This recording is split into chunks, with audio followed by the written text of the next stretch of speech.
Normally, when we are talking about how something gets put in front of users, we can describe something called a path to production. And what that means is that if we were to do something to an application that we were going to create or something we already had running, for example, if we had a credit card application and we wanted to add another kind of credit card that we would process. We haven't taken Diners Club before now, but we will now.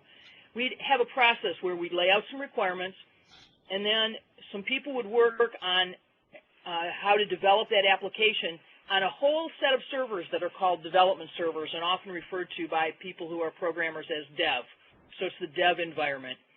And then when they thought that was done, or when some part of it was done, depending on how the application methodology people are using, it would go through some testing, either part testing or testing as a whole or both.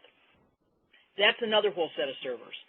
Then all of that stuff that we now think is done, that works really well, gets taken yet to a third set of servers. That's our QA servers, or quality assurance servers, or sometimes user testing servers.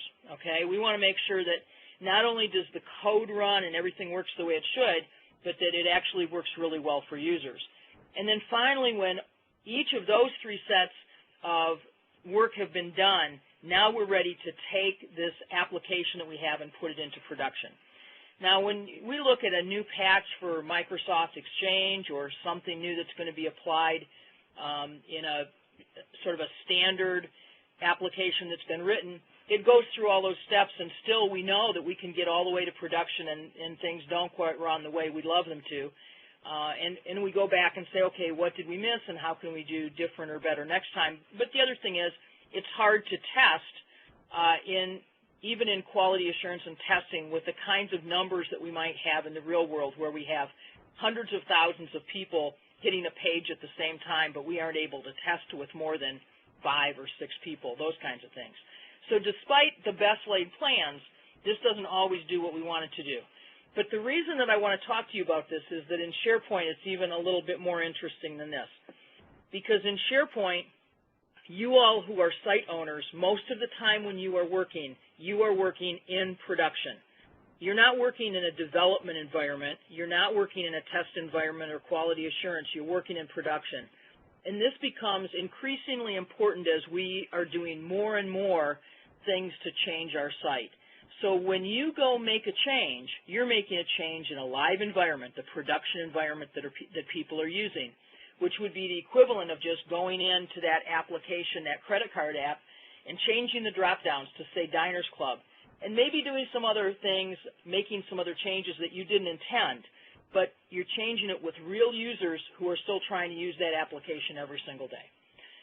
Now, clearly, that's not the best way to try to experiment and learn, because it's not kind to use your users as your guinea pigs.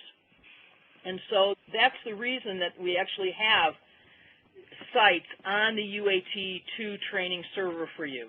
This is actually sort of a combination of testing QA server that's available. So when you're out trying things, this is the place you should try them. And I want to be even more specific than that. I'd like you to make sure you're trying them in your site. If for some reason you don't have a site there, you can go to the UAT training site and create a new site. But I would far rather you be making changes in the site that has your name on it than making changes in the UAT training site where you impact everybody who's working in there. So a way to think about this is that UAT training is a shell site that's owned by David Swan and myself, where you all have the ability to create your own sites, invite people to them, try things, play around with anything that you would like. So as we think about a best practice, before you do something in your production site, you want to make sure that it works in your UAT training site, in your testing environment.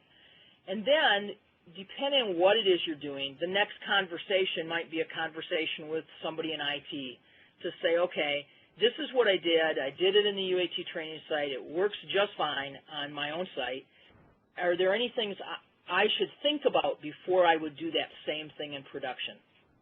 So when we start talking about setting custom permissions, creating custom forms, creating and modifying lists, all of the things that we're talking about now, and then again, increasingly as we get into January, February, March, and so on, you want to make sure that you're trying things out, not with your users, even though you can say there's only 5 of them, it doesn't matter. You want to get engaged with a practice where you're testing stuff in your UAT training site, and then you're rolling it out by doing it again in production. And that's how this works for those of us who are working in a SharePoint environment as site owners.